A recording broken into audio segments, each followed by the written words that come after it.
こんにちは。お金と自由の航路チャンネルです。いつも真面目に働く皆さんのお金と自由の航路を整えるお手伝いをしています。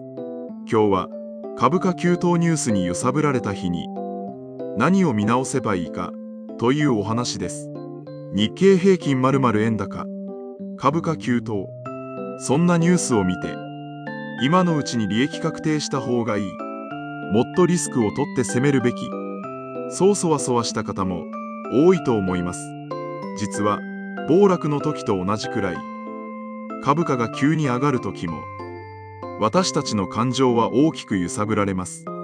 含み益が増えた喜び。でも、ここで売らないと損をしそうな不安。もっと上がるかもしれないという期待。頭の中でいろいろな声がささやき始めて、気づけば証券アプリを開いてしまう。そんな経験ありませんか？今日のゴールはとてもシンプルです。株価が急騰した日に、やることとやらないことをはっきりさせる。そして、長期分けてコツコツという航路を崩さずに進むための3つのチェックポイントを持つことです。ここからが大事なところです。第2章、よくある勘違い。まず、株価急騰ニュースの日にやってしまいがちな行動を見ていきます。1つ目、ニュースのたびに売り買いしてしまうこと。今のうちに利益確定しないと損かも。いや、まだ上がるかも。やっぱり少しだけ売っておこうかな。気づくと、短い間に何回も売り買いしてしまう。そんな癖がつきやすくなります。2つ目、今ならいけるとリスクを一気に上げてしまうこと。積立 NISA でコツコツやっていたのに、急騰ニュースを見て、やっぱりもっと増やしたい。今のチャンスを逃したくない。そう思って、一気にリスクの高い商品に乗り換える。そんな行動も起きやすくなります。3つ目、積立 NISA という長期前提の仕組みで運用しているのに、いつの間にか短期のゲームのような目線になってしまうこと。今日、明日の値動きで買った、負けたと考えてしまうと、そもそも老後のため、将来の自由のためという目的からずれていってしまいます。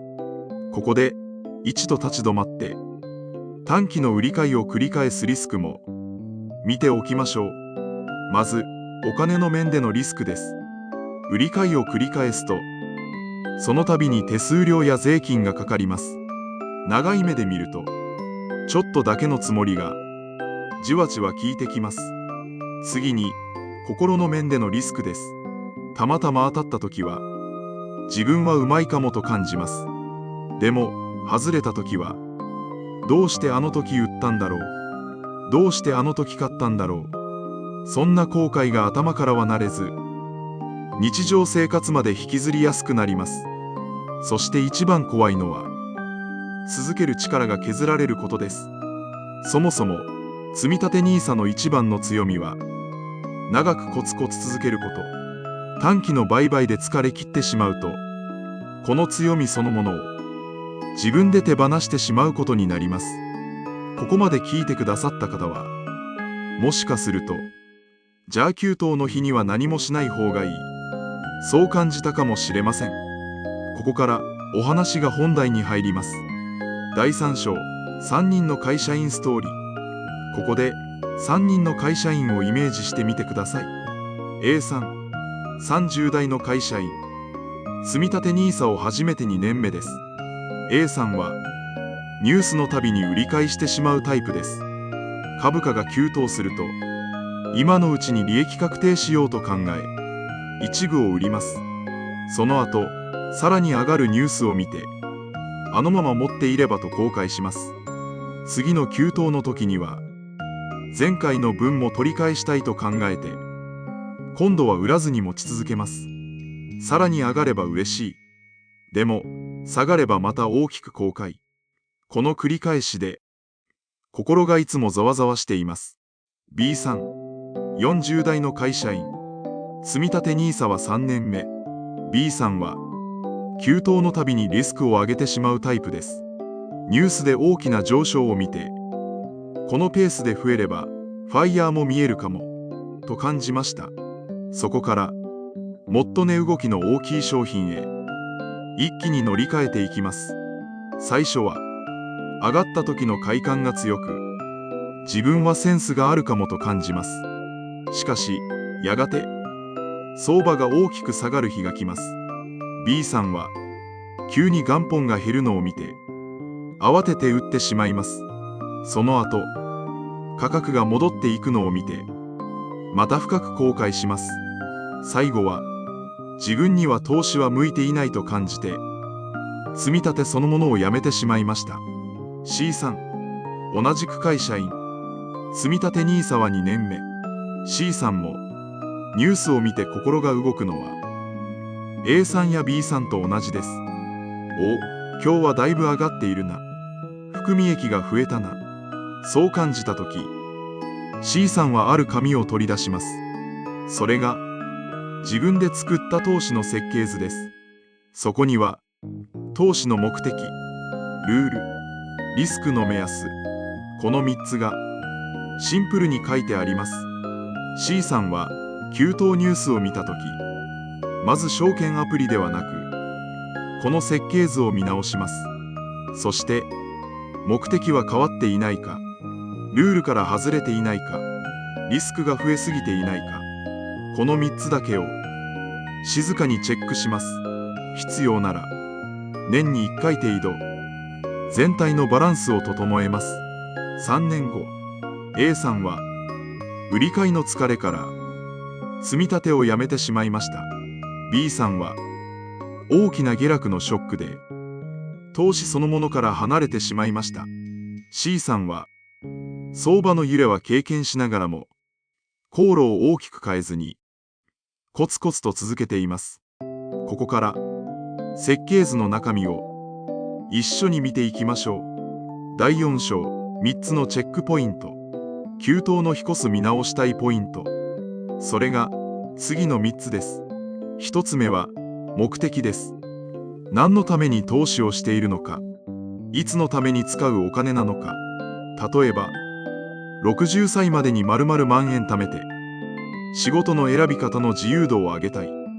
子供が高校を卒業する頃、教育の選び方を広げたい。このようにできるだけ具体的に書いておくと心がぶれにくくなります。急騰ニュースを見たときにこの目的を読み返してみてください。このニュースを見て目的そのものは変わるだろうか。そう問いかけると多くの場合答えはいいえになります。2つ目はルールです。ルールとは毎月いくら積み立てるのか、どのくらいの回数で買うのか、例えば月1回なのか毎日なのか、そしてどんな時に売るのか、どんな時でも売らないのか、このあたりを先に言葉にしておくことです。老後の生活資金の分は原則として途中で売らない。生活のゆとりの分だけ一部を整えることはある。このような自分なりのルールがあるとニュースで心が揺れても行動は大きくぶれにくくなります。3つ目はリスク許容度です。リスク許容度とはどれくらい値動きしても夜眠れるかどうか、これをパーセントだけでなく金額でイメージしておくことです。例えば合計100万円投資しているなら20万円くらい減っても積み立ては続ける。いや、自分は10万円減るとかなりドキドキする。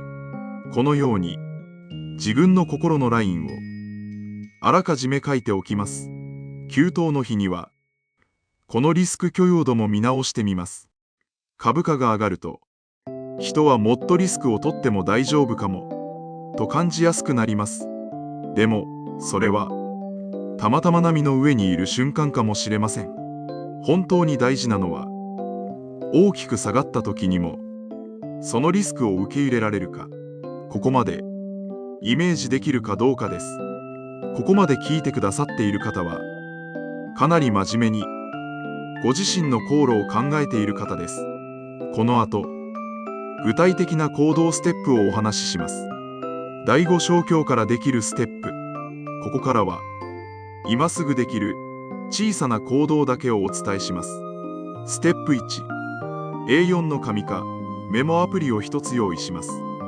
タイトルは私の投資の設計図です。その一番上に投資の目的を一文で書きます。年後の自分と家族が選べる働き方を増やすため、老後も住む場所と時間の使い方を自分で選べるようにするため、このように少し感情が動く言葉で書くのがおすすめです。ステップ2、積立 NISA の毎月の積立額を書きます。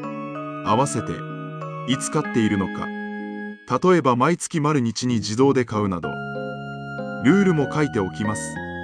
そしてその下に、この積み立ては原則として丸歳までは続ける、途中で下ろさないことを自分との約束にする、このような一文をそっと足しておきます。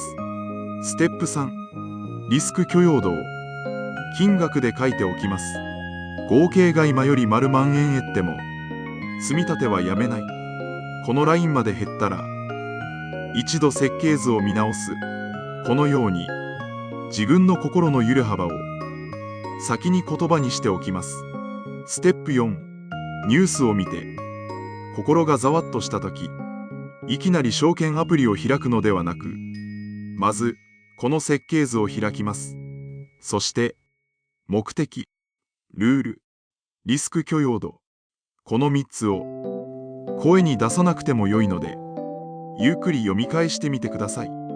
それでもなお、どうしても売り買いしたくなったときは、今日決めなくていいと、一度24時間ゆっくり考える時間を取ります。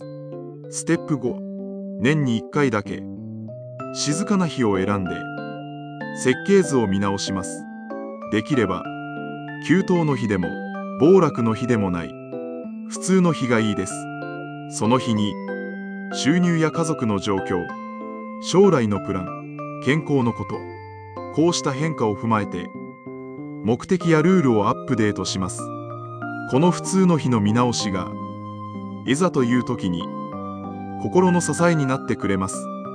第6章まとめ。今日は株価急騰ニュースに振り回されないための3つのチェックポイントをお話ししました。1つ目は目的。何のために、いつのために投資しているのか。2つ目はルール。いくら積み立てて、どんな時に売るか、売らないか。3つ目はリスク許容度。どれくらいの揺れまでなら自分の心が受け入れられるか。急騰のニュースは今すぐ動きたくなる出来事です。でも長期投資家にとってはそれもまた航路の途中で出会う一つの波に過ぎません。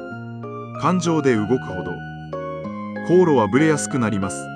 だからこそ今日みたいに株価が大きく動く日は感情ではなく設計図を見直す日。この言葉を心のどこかに取っておいてください。このチャンネルではお金は自由を選ぶための道具、投資はいつか心地よく使うための準備という視点でお話ししています。今日のお話が少しでも心を整えるヒントになったな、そう感じていただけたらコメントやチャンネル登録で一緒に航路を歩んでいただけると嬉しいです。最後まで見てくださり本当にありがとうございました。